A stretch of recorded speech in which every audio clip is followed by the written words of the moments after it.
abatido está Bel, Nebo já se encurvou, os seus ídolos são postos sobre os animais, sobre as bestas.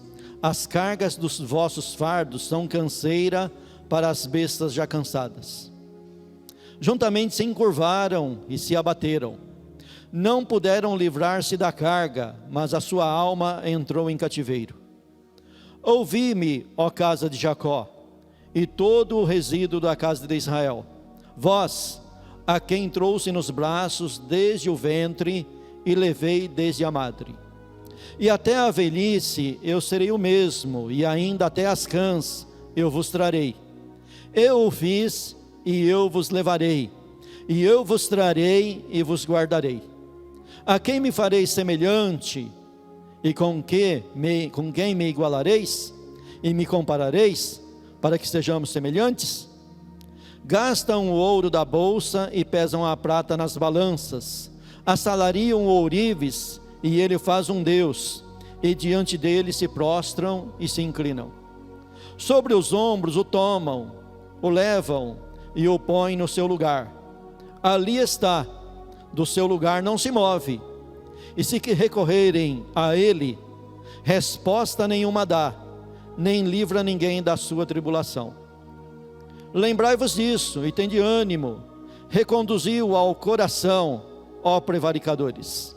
Lembrai-vos das coisas passadas desde a antiguidade, que eu sou Deus, e não há outro Deus, não há outro semelhante a mim, que anuncie o fim desde o princípio, e desde a antiguidade as coisas que ainda não sucederam, que digo, o meu conselho será firme, e farei toda a minha vontade, que chamo a ave de rapina desde o oriente, e o homem do meu conselho desde terras remotas, porque assim eu disse, e assim acontecerá, eu o determinei, e também o farei. Ouvi-me, ó duros de coração, vós que estáis longe da justiça. Faço chegar a minha justiça, e não estará ao longe, e a minha salvação não tardará. Mas estabelecerei em Sião a salvação, e em Israel a minha glória. Amém?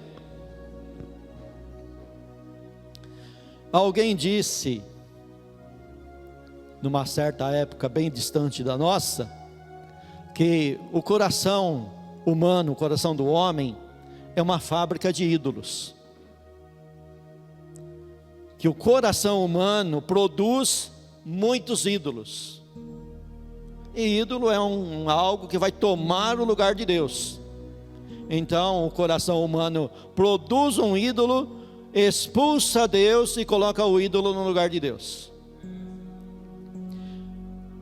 Em um certo lugar da Bíblia, o profeta faz uma colocação ao povo de Israel, dizendo ao povo de Israel assim, ó, façam a peregrinação, uma pesquisa nas outras nações que estão em volta do país de vocês. Vai lá e veja se alguma nação trocou de Deus. Vai lá e veja se alguma nação trocou o seu poste ídolo, o seu ídolo.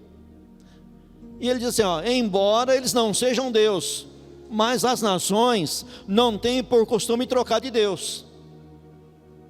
Já viu aquela história lá, o camarada assim, você vai evangelizar, ele fala assim, ó, eu nasci isso, vou morrer isso e acabou. Eu nasci nessa religião e vou morrer nessa. O cara às vezes está numa cama, está numa situação tremenda, se ele puder, ele se levanta e dá uma surra em você, mas ele não troca. Aí, o profeta então nessa colocação, ele diz assim, olha, mas agora volte para vocês mesmos, povo de Israel, e veja o que vocês fizeram. Vocês pegaram a mim, que é a fonte de tudo, me jogaram fora e me trocaram por outros deuses. Ou seja, o povo de Israel, com todo o conhecimento e revelação e experiência que tiveram com Deus, foram nas outras nações e importaram os deuses das outras nações para dentro do costume do culto judaico, que era um culto que deveria ser feito somente a Jeová. Esse texto aqui que nós lemos é um texto onde fala de idolatria. Nesse falar de idolatria, ele nos faz duas colocações. A primeira colocação aqui que ele fala é uma comparação entre Deus e os ídolos. E quem que é o auditório que vai ouvir essa colocação? É um auditório pequeno, que aqui dentro do que nós lemos é chamado de resíduo. Ou seja, um resto da nação de Israel que sobrou do cativeiro de Babilônia. É um grupo pequeno, é um auditório pequeno que vai ouvir essa mensagem sobre ídolos. E dentro dessa mensagem, Deus então se coloca para ser feita uma comparação. Ou seja, Deus está se colocando para esse resíduo, para esse número pequeno de israelitas, para eles fazerem uma comparação entre os ídolos e Deus. Fazer uma comparação entre os ídolos que eles tinham conhecimento e Deus que eles também tinham conhecimento, porque afinal de contas, o povo de Israel, queira ou não queira, tem um conhecimento do verdadeiro Deus. E os parâmetros dessa comparação que é dado para esse povo fazer uma comparação, que é a segunda parte, chama-se profecia. Ou seja, eu vou dar para vocês fazerem uma comparação entre mim e os outros deuses, algo que vocês já estão acostumados, que se chama profecia. Através da profecia, esse resíduo, esse resto que estava no cativeiro, ia então pegar e fazer uma comparação. O texto para se fazer a comparação, para se estudar e chegar a um veredito, a chegar a uma escolha, se chama profecia. Então vamos no primeiro passo, primeiro ponto. Como se é feito um ídolo? Afinal de contas, estamos fazendo uma comparação entre o verdadeiro Deus e os ídolos. Deus, o verdadeiro Deus, nós sabemos que é eterno, mas nós sabemos também como que é feito um ídolo. E dentro de Isaías, do capítulo 40 em diante, esse tema é sempre mencionado. Ele sempre coloca esse tema em todos os seus oráculos, em todas as suas profecias tem esse tema. E eu quero então pegar para nível de ilustração, para dizer como que é feito um ídolo. Eu quero regredir dentro do texto aqui de Isaías, no capítulo 44, a partir do versículo 12, eu vou contar com as minhas palavras uma história que está ali dentro daquele texto de Isaías 44, como que se é feito um ídolo. Dentro do versículo 12 e o versículo 13, nós encontramos dois personagens. Esses dois personagens, não é dado o nome deles, é dado a profissão. Nessa profissão, eles têm uma profissão. No versículo 12, o camarada de profissão lá é um ferreiro. E no versículo 13 é um carpinteiro. Esses dois se unem para fazer um ídolo, para fazer um Deus, para fabricar um Deus. Cada um com o seu conhecimento. Então eles sentam numa mesa e entram num acordo. Vamos fazer um Deus para nós? Vamos lá. Bom, então como que a gente vai começar? Primeiro tem que começar pelo ferreiro. Porque eles têm que ir num lugar, num bosque, numa selva, numa floresta, para derrubar uma árvore. E para derrubar uma árvore, tem que ter um instrumento chamado machado. Veja só que nós estamos num tempo de tecnologia bem distante da nossa. Mas essas duas profissões eram conhecimentos da época. São duas pessoas com conhecimento da época, que por sinal trabalham muito bem, são profissionais de ótima qualidade. Sabe por que eles são profissionais de ótima qualidade? Porque quem deu a inteligência para eles terem essa profissão é o próprio Deus. Só que eles não usam o entendimento, a inteligência, a habilidade que têm para glorificar a Deus. Ao contrário, eles usam a inteligência, a habilidade, o conhecimento da época que eles tinham para afrontar o verdadeiro Deus. Ou seja, aquele ditado popular nosso: o papagaio come milho e o periquito leva a fama.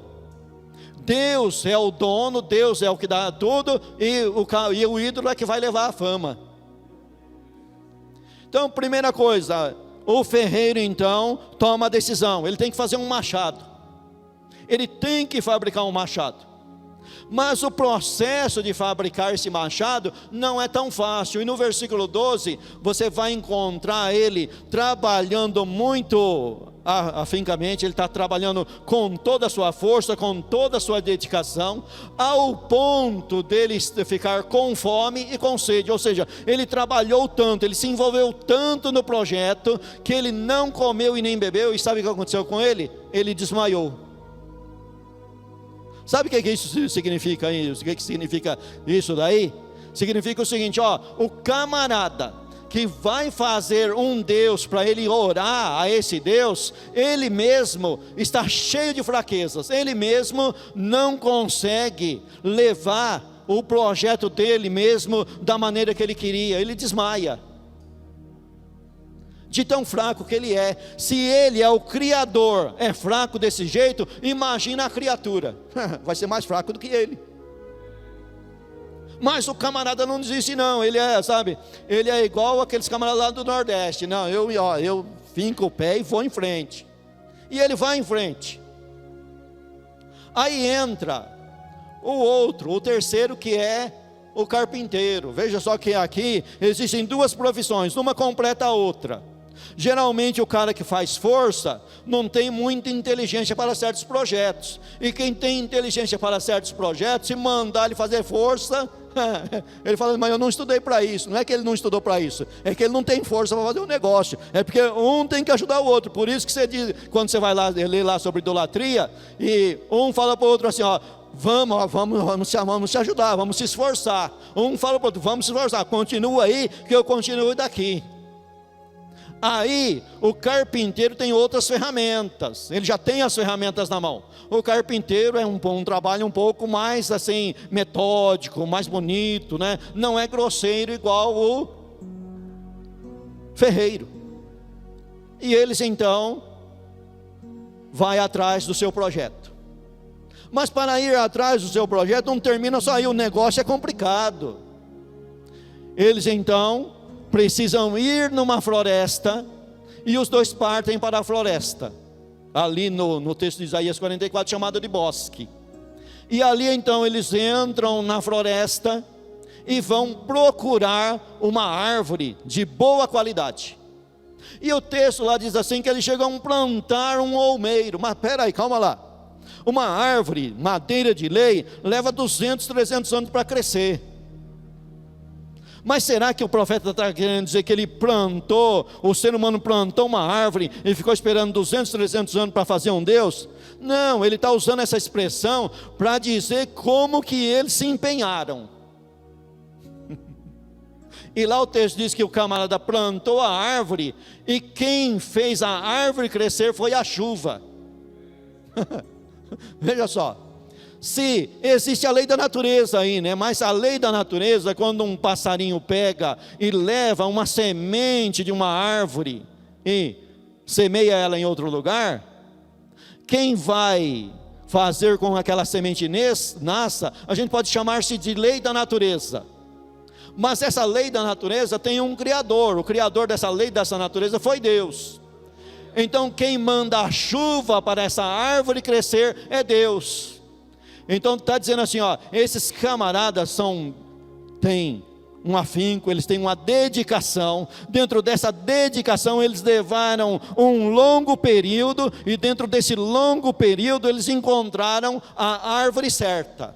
E essa árvore certa que eles estavam procurando, quem deu o crescimento foi a lei da natureza, e essa lei da natureza tem um Deus que é legislador em cima dela. Então, em última instância, quem deu o crescimento para essa árvore, quem formou essa árvore é o próprio Deus. E a história ali de Isaías 44 continua. Eles então agora derrubam a árvore, e nesse processo todo aconteceu mais dois fatos importantes que mostram a fraqueza. No começo eu disse que o ferreiro sentiu fome e sede, mas agora vem sobre eles os dois acontecimentos. Primeiro acontecimento, veio o frio, e eles quase morrem de frio. E junto com o frio veio também a fome. Eles ficaram muito tempo lá atrás de fazer esse trabalho aí. Então veio a fome e veio o frio. E dentro disso daí eles estavam trabalhando, tudo bem. O carpinteiro já tinha separado a parte que ia fazer o Deus. Aí o que eles fizeram? Eles pegaram então uma parte da árvore que eles derrubaram e fizeram uma fogueira. Para quê? Para se aquecer e não morrer de frio. Resolvido o primeiro problema, o frio, eles venceram. Aí tem que vencer a fome também, né? E lá está dizendo assim, que eles pegaram outra parte, uma outra parte da árvore, era uma árvore muito grande, fizeram uma fogueira com o intuito de assar a carne e saciaram a fome. E depois que eles fizeram tudo isso, então, eles terminaram a obra, fizeram um ídolo e se prostraram diante do ídolo. E o Isaías 44 vai dizer com uma seguinte frase, dizendo assim: o coração enganado deles, o coração malvado enganou eles de tal maneira, que eles não conseguem raciocinar e pensar, e dizer assim: espera aí, eu derrubei uma árvore, nós derrubamos uma árvore, levamos bastante tempo, pegamos uma parte dessa árvore, queimamos no fogo e nos aquecemos, e vimos o fogo. Pegamos outra parte, fizemos um braseiro e assamos um churrasco e nos alimentamos. Agora eu vou pegar a outra parte e fazer um Deus e me curvar diante dessa árvore? Veja que a idolatria tira a inteligência. A idolatria tira o raciocínio. O camarada faz uma besteira tão grande e está agora clamando a uma árvore que na realidade foi construída por Deus, tem um objetivo de Deus, que é de fazer o fogo para ele, assar a carne para ele, mas não ele se dobrar diante dessa árvore. Perdeu a inteligência. Só que a história não para aqui. Eu quero pegar e fazer uma ponte de Isaías 44 com esse trecho que nós lemos. Presta atenção que dentro desse trecho que nós lemos, aparece uma terceira profissão. E essas profissões daqui tem até hoje. Apesar da tecnologia, essas profissões tem até hoje. Então nós temos ferreiro, nós temos carpinteiro. E aqui a terceira profissão que aparece aqui, que eu quero mencionar, é a profissão de ourives. Porque afinal de contas o ferreiro fez uma obra, mas não é lá essas coisas, não está bonito. O carpinteiro melhorou a imagem do ídolo, mas não está também naquele tchan, sabe, bem bonitão. Precisa de um outro profissional que tenha um tchan maior, que tenha um tato maior, uma habilidade maior. Quem que é esse profissional? O ourives. Agora o Deus vai ficar bonito, agora vai funcionar, porque estava faltando beleza nele. Agora o negócio vai. Agora vai funcionar, estava faltando beleza nele. Vamos colocar, chama um cara sábio. E quanto mais sabedoria se tem numa profissão, mais caro fica, não é? Ferreiro tem um preço lá, né, mais baratinho. O carpinteiro, já aumenta um pouquinho mais. Agora o ourives, misericórdia, hein? Tem que ter, como diz a turma, tem que ter café no bule, hein?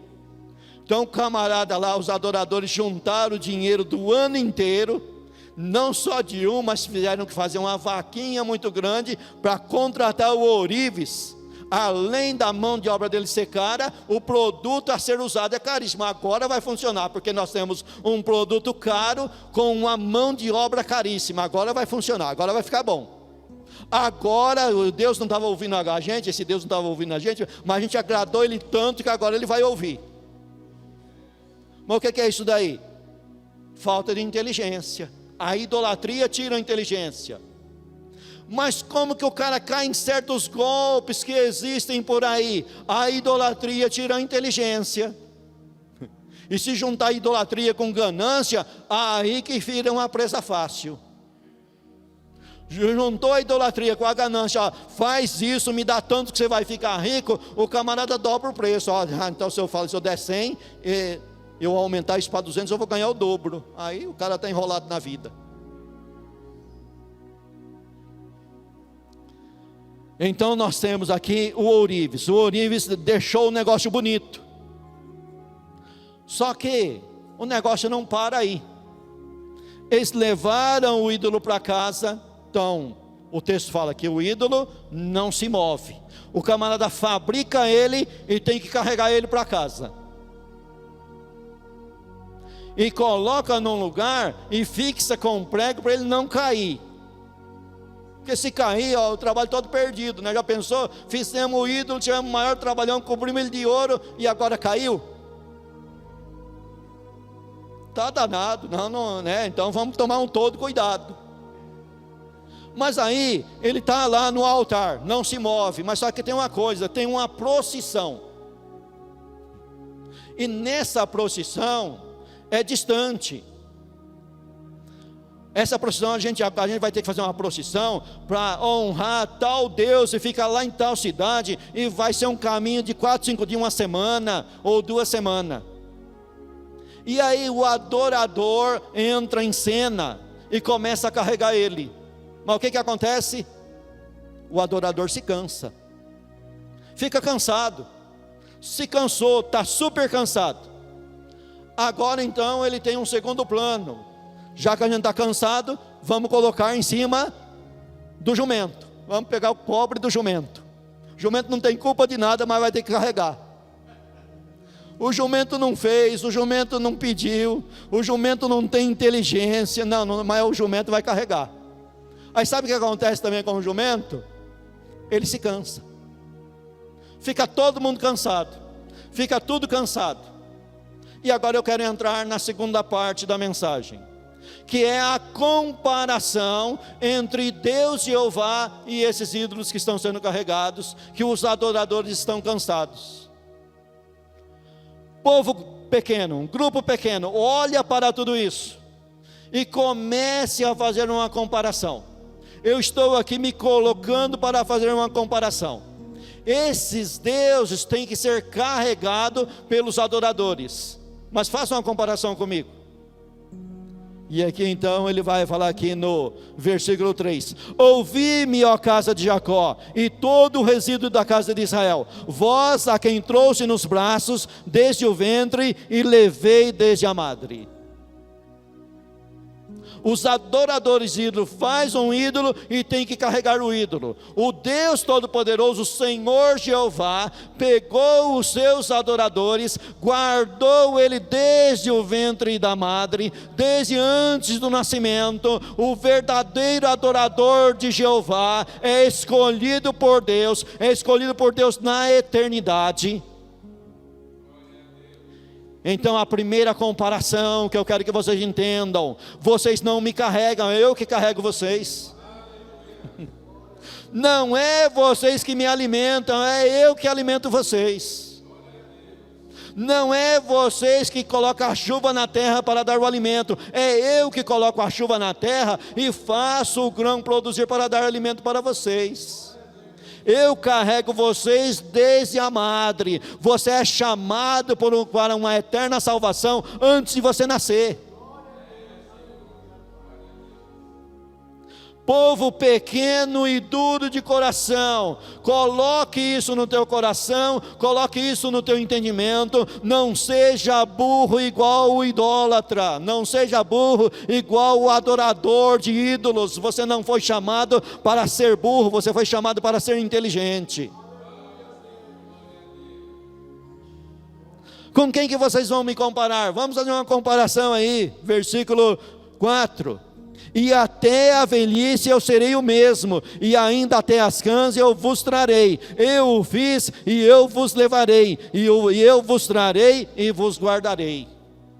Eu te guardo desde o nascimento, eu te chamei antes de você nascer, eu cuidei de você na infância, na adolescência, eu cuidei de você na meia-idade, e agora você está ficando de cabelo branco, eu continuarei cuidando de você. Aqui entra uma palavra chamada profecia. Eu vou continuar guardando você. Quando todos falaram, não, você já está velho, não presta para nada. Quando o mercado capitalista dizer, não, você não tem mais vaga de emprego aqui.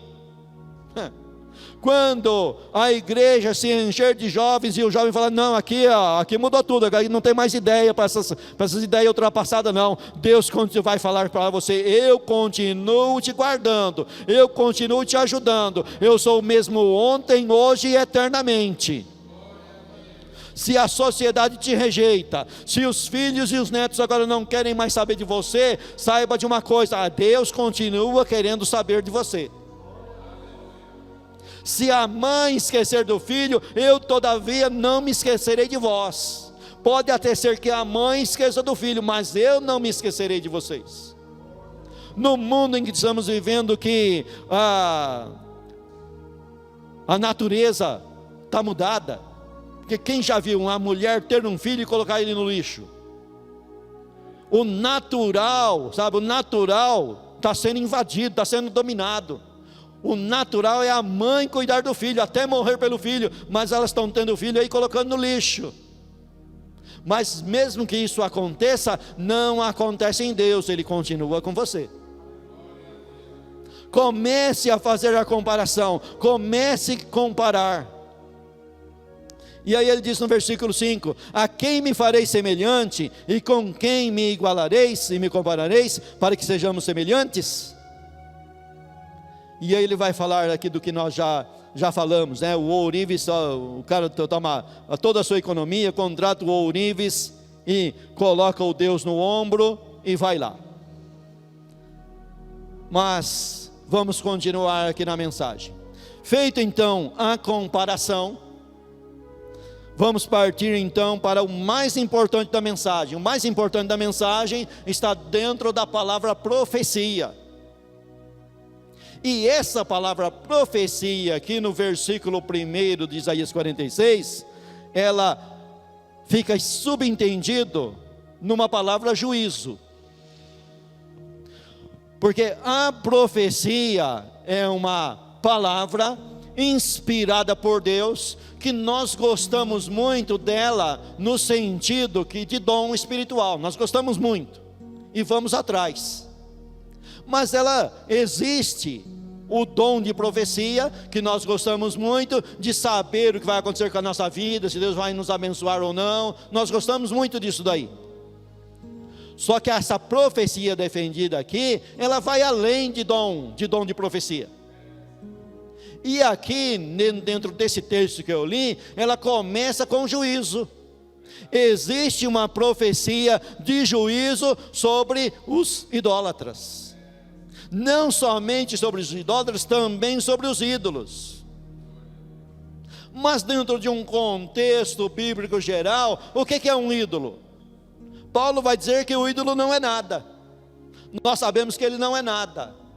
Mas ao mesmo tempo que Paulo fala que o ídolo não é nada, ele reconhece que existe por trás dos ídolos algo que nós podemos chamar de entidade. Que lá, Paulo dá o nome claro, demônios. Então por isso que ele pega e dá conselho, olha, se você for numa festa e chegar lá e te derem comida, coma. Mas se te falar assim, ó, foi sacrificado para tal ídolo, então não coma. Porque na realidade, O ídolo não é nada, mas existe uma entidade por trás daquele ídolo, que ajuda a enganar o coração enganado do idólatra, do adorador idólatra. E aqui, esses ídolos recebem dois nomes. São dois ídolos principais da religião babilônica, dos caldeus. Um se chama Bel, que é o principal, e o outro se chama Nebo. Bel é chamado também de Merodach. Eles recebem vários nomes de acordo com em tal país que ele é levado. Quando o povo de Israel importou ele para o culto israelita, ele recebeu o nome de Baal. Bel passou a se chamar, no culto israelita, ele introduzido, começou a chamar Baal. Então Bel é o Deus principal, é o Deus do fogo, é o Deus da guerra, é o Deus da tempestade, é o Deus da força, é o Deus poderoso, lá dentro dessa religião. E Nebo, quem é Nebo? Nebo é filho de Bel. Veja aí que existe uma cópia, não existe uma cópia aí? Deus Pai e Deus Filho. Toda religião de idolatria que você for estudar, da antiguidade ou da atualidade, sempre vai aparecer essa dualidade aí, é uma cópia. É o diabo imitando, é os demônios imitando o verdadeiro Deus, porque afinal de contas, eles têm que imitar alguém, e eles imitam o verdadeiro Deus. E Nebo é o Deus da inteligência, do saber. Então tinha a turma lá, dos conhecimentos intelectuais lá, astronomia, astrólogo, que é chamado de magos, que Daniel foi presidente dessa turma aí. Daniel foi colocado como presidente dessa turma aí. Essa turma de inteligentes, de inteligência da Babilônia, que eram inteligentes mesmo, eles adoravam essa divindade, ou seja, eles eram inteligentes e davam louvores a essa entidade. É Nebo que dá essa inteligência para nós. Mas nós sabemos que biblicamente que quem dá a inteligência é Deus, mas o homem dá a glória para uma entidade que é o mal aí, que o mal só existe porque existe o verdadeiro, né? Existe o hospedeiro, o mal só existe porque existe o hospedeiro. A doença, o vírus só existe porque existe um hospedeiro para esse vírus. Assim é o mal só existe porque existe um hospedeiro. E Deus permite isso daí. E dentro dessa permissão de Deus, Deus então escolhe um grupo pequeno e chama esse grupo pequeno para estar vendo através da profecia, e através dessa profecia, esse grupo pequeno vai chegar a um veredicto final e de escolha. E isso começa com a palavra juízo. Eu vou executar juízo sobre Bel e Nebo, ou seja, vou executar juízo sobre todos os ídolos. Por isso que dentro desse texto aqui, ele pega e fala assim: olha, lembre-se das coisas antigas, volte para a antiguidade. Você quer saber mesmo de profecia? Mas não é só dar 2 pulos e 3 gritos e o negócio resolve, não, rapaz. Tem que se debruçar na Bíblia e vai estudar um pouco de história. Tem que saber um pouco de história. Não é só dar 2 pulos e 3 gritos e o negócio está resolvido, não. Tem que queimar um pouco a pestana. Tem que ir lá no passado. Tem que ver desde o passado. Deus está chamando eles aqui para eles fazerem uma comparação e voltar lá no Êxodo, na história do Êxodo, onde Deus carregou eles pelo deserto, onde Deus fez eles passarem pelo Mar Vermelho, quando Deus executou o juízo sobre os deuses dos egípcios. E Deus executava juízo sobre cada entidade dos deuses dos egípcios. E o que acontecia com o povo de Israel? Ficava de boa só assistindo de camarote. Lembra-se disso, povo pequeno. Ele diz: lembra-se disso, povo duro de coração, povo que demora para entender. Mas como demora para entender? Como é lerdo para compreender. Eu tenho um juízo para trazer sobre os ídolos. Os ídolos estão aí bombando, estão levando a fama, mas eu tenho um juízo para trazer sobre os ídolos. Pega isso e transporte para Apocalipse. Pega isso e transporte para os nossos dias. Israel importou deuses das nações. A igreja cristã importou deuses das nações. A igreja cristã não é diferente do povo de Israel. Volte na história, veja que a igreja cristã se tornou igreja católica, apostólica romana, jogou Deus fora e colocou um monte de ídolos. Venha para a história atual. Nós estamos vivendo uma época onde os bambambãs da pregação são adorados no lugar de Deus, os cantores são adorados no lugar de Deus. A palavra profética que o povo ouve é palavra da boca de um homem, e as pessoas não têm o cuidado de voltar na antiguidade e fazer uma comparação se aquela pessoa está falando a verdade ou não. Está cheio de profissões aí, está cheio de ferreiro, carpinteiro e ourives, trazendo um Deus diferente, um Deus bonito, um Deus pintado para nós, e nós temos que fazer a comparação, e Deus está colocando o texto para nós fazermos a comparação, e essa comparação é através da profecia, e a profecia então nos chama. Presta bem atenção, se coloque no lugar desses exilados. Esses exilados estavam dominados pelos caldeus, dentro de uma perspectiva histórica que tinha a seguinte interpretação: quando um Deus vence o outro Deus da outra nação, esse Deus dessa nação que venceu é o poderoso, e sendo assim, ele é levado para outra nação, e a outra nação tem que passar a adorar esse Deus aqui, porque esse Deus aqui venceu a outra nação. Aí o negócio estreita, não estreita? Porque na realidade, então os caldeus foram até Israel, mais ou menos 70, 80 ou 100 anos atrás, dentro desse acontecimento, invadiram a nação de Israel, levaram eles presos. Então Bel e Nebo é maior do que Jeová, porque Bel e Nebo venceu. Mas volta na história, pelo amor de Deus, volta na história, e você, olha, povo de Israel, volta na história, e você vai ver que na história profetizada, está escrito que vocês iriam para essa terra que mana leite e mel, e dentro dessa terra vocês iriam me trocar por outros deuses, e nessa troca eu iria trazer um juízo sobre vocês. Nesse juízo vocês iriam ser levados para a outra nação, para vocês então servirem esse Deus dessa outra nação. Sabe para quê? Para vocês verem a diferença entre a minha servidão e a servidão de outro Deus. Sabe por que vocês estão vivos aqui? Para vocês fazerem essa diferença, para vocês entenderem e compreenderem que isso estava profetizado, que isso aconteceu, de os caldeus invadir vocês lá e vencerem, porque estava profetizado. Está vendo que é a profecia que governa as coisas?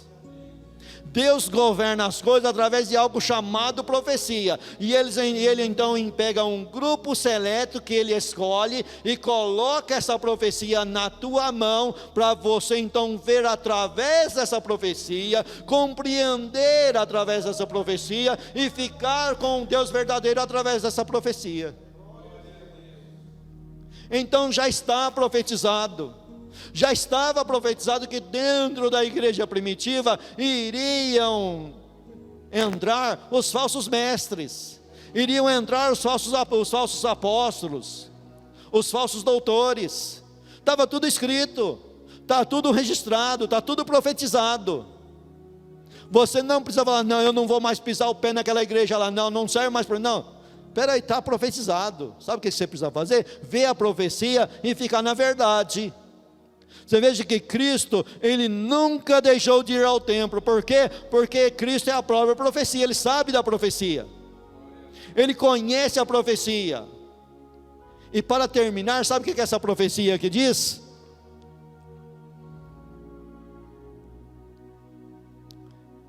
Versículo 24, ou 24 não, desculpa aí. Versículo 12: ouvi-me, ó duros de coração, vós que estáis longe da justiça, faço chegar a minha justiça e não estará ao longe, e a minha salvação não tardará, mas estabelecerei em Sião a salvação, em Israel a minha glória. Pega dentro dessa profecia, esse grupo que Deus está falando com eles. Primeiro, Deus dá um nome para eles. Em primeiro lugar, chamado de Jacó. Em segundo lugar, eles são chamados de Israel. Jacó, você sabe a interpretação: enganador. Israel, você sabe a interpretação? Israel tem duas interpretações. Uma é príncipe, e a outra interpretação, aquele que luta com Deus. Juntando as duas, como o príncipe lutasse com Deus. Mas e Jacó? Jacó é enganador. Então Deus pega esse camarada, que é enganador, trabalha na vida dele, e faz ele se tornar Israel. Uma troca de nome. Durante todo o período de Jacó, Deus estava trabalhando na vida de Jacó, no caráter de Jacó, para trazer ele para algo que nós chamamos de conversão, e nessa conversão Deus muda o nome dele. Deus faz isso comigo e com você. Ele pega a nossa natureza, que é enganadora, que é um coração enganado, um coração enganador, que fabrica vários ídolos, mas Ele pega, vai trabalhando na minha e na tua vida, e muda o nosso nome para príncipe. Isso está escrito somente no nome de Israel, na interpretação do nome de Israel? Não, está escrito em Apocalipse. Jesus com o seu sangue comprou para Deus reis e sacerdotes. Você sai da posição de enganador e entra na posição de príncipe, aquele que luta com Deus. E tem uma profecia que você deve agarrar ela e acreditar nela. Esse povo, que você olha para o povo de Israel, você fala, tem que matar. Você olha para o povo de Israel, e você vai chegar à conclusão dos camaradas na Segunda Guerra Mundial, que tanto o protestante como a Igreja Católica apoiou matar judeu. Eles apoiaram. E sabe qual que é a desculpa? Eles mataram Jesus Cristo, então eles merecem morrer. Só que Deus está falando aqui que esse povo que dá vontade de matar, Deus está fazendo uma promessa aqui, que olhando mesmo pela razão a gente não acredita nela, mas é uma profecia. Se olhar para o erro da igreja, é a mesma coisa de Israel, mas Jesus fez uma promessa, que as portas do inferno não prevalecerão contra a minha igreja. Isso daí é uma profecia, e nós somos chamados para acreditar nessa profecia, agarrar essa profecia, porque essa profecia vai ser verdade. Se o juízo é verdade, a profecia de juízo é verdade, a profecia de bênção também é. Então ele está prometendo aqui, olha, duro de coração, eu vou pegar Israel e fazer habitar em Israel a minha glória, a minha salvação vai morar em Israel, vai estar em Israel, e a minha glória morará em Israel. E dentro de uma teologia, tanto de Velho e de Novo Testamento, e agora no Novo Testamento, dos dois povos, tanto o israelita como o gentio, é formado pela cruz de Cristo um único povo, que nós agora dentro do Novo Testamento chamamos de igreja. E dentro dessa igreja, junto com os dois povos, vai morar a glória de Deus. Isso você tem que então pegar e dar um jeitinho e colocar isso totalmente no futuro. Porque quando a gente coloca isso no presente, a gente arruma um monte de briga, um monte de confusão. porque é duro, difícil de fazer o camarada entender que nós temos que viver como se isso já fosse realidade. A promessa de Deus, mesmo que ela seja para o futuro, nós temos que viver ela hoje, agora, no momento. Porque quando nós temos esperança, então através dessa esperança, nós vamos andar num caminho que chama caminho de santificação. O que nos faz andar no caminho de santificação? A esperança. Se eu não tiver esperança, eu não ando nesse caminho de santificação. Então eu tenho que agarrar essa profecia. Aí eu vou fazer o que os heróis da fé do capítulo 11 de Hebreus fizeram. Eles pegaram a promessa, não tinha como provar para ninguém que eles tinham isso na mão, mas eles tinham agarrado na mão essa promessa e viveram a vida de santidade de acordo com a promessa. Agarre a verdadeira profecia, que é a profecia da Bíblia. Agarre essa promessa, Jesus Cristo vai voltar. Agarre essa promessa. Passou mais de 2000 anos, mas Jesus Cristo vai voltar. A palavra dele não volta atrás, a palavra dele não é anulada. Agarre isso daí, porque dentro da igreja habitará a glória de Deus, e na realidade ela é para habitar agora. É para as pessoas olhar para a igreja e não ver a igreja, ver Cristo na igreja. Sabe por que o pessoal olha para a igreja e só vê contenda e briga na igreja? Só tem para falar da igreja notícia ruim. Aconteceu tal adultério, aconteceu isso, aconteceu aquilo. É porque na realidade, nós como adoradores, não estamos agarrando a profecia, não pegamos a profecia. E quando a gente não pega a profecia, não havendo profecia, o povo se corrompe.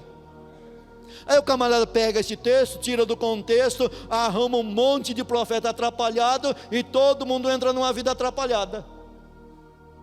Quando na realidade tudo tem que estar embaixo desta profecia. Então a profecia é a base que você vai ter para fazer a comparação, chegar no julgamento final, e nesse julgamento final você dizer: não, eu vou ficar com Deus, porque o verdadeiro Deus é o verdadeiro Deus, é o Criador, e eu não vou estar indo atrás de ídolos. E aí você vai compreender, porque muitas das vezes Deus permite então os deuses das nações vencer. Por quê? Por causa do pecado do povo de Israel. Mas ele está falando aqui, eu mandei vocês para cá, mas tem um período. E se você continuar no 47, você vai ver Deus falando com a cidade de Babilônia, chamando a atenção de Babilônia, dizendo para a Babilônia: eu enviei o meu povo para cá, porque eu estava um pouco desgostoso com o meu povo, porque eu tinha uma profecia lá no passado. Não é vocês que venceram o meu povo, foi eu que entreguei o meu povo para vocês. E vocês deveriam ter usado com eles de uma certa bondade, mas vocês não usaram. Bem pelo contrário, o castigo era para ser 3, 4 lapadas, vocês deram 18, 20.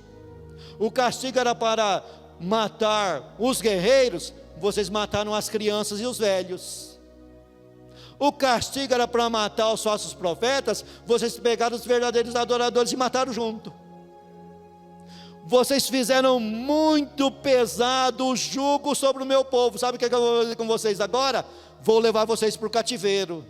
Sabe para quê? Para o meu povo ver que eu executo o juízo, que o juízo faz parte da minha profecia, e o meu povo vai ter os olhos abertos, eles vão enxergar que eu estou fazendo um juízo sobre vocês. Então o Deus de vocês não é maior do que eu, nunca foi e nunca será, e o meu povo vai voltar para a sua terra, e a minha glória, a minha salvação habitará com o meu povo.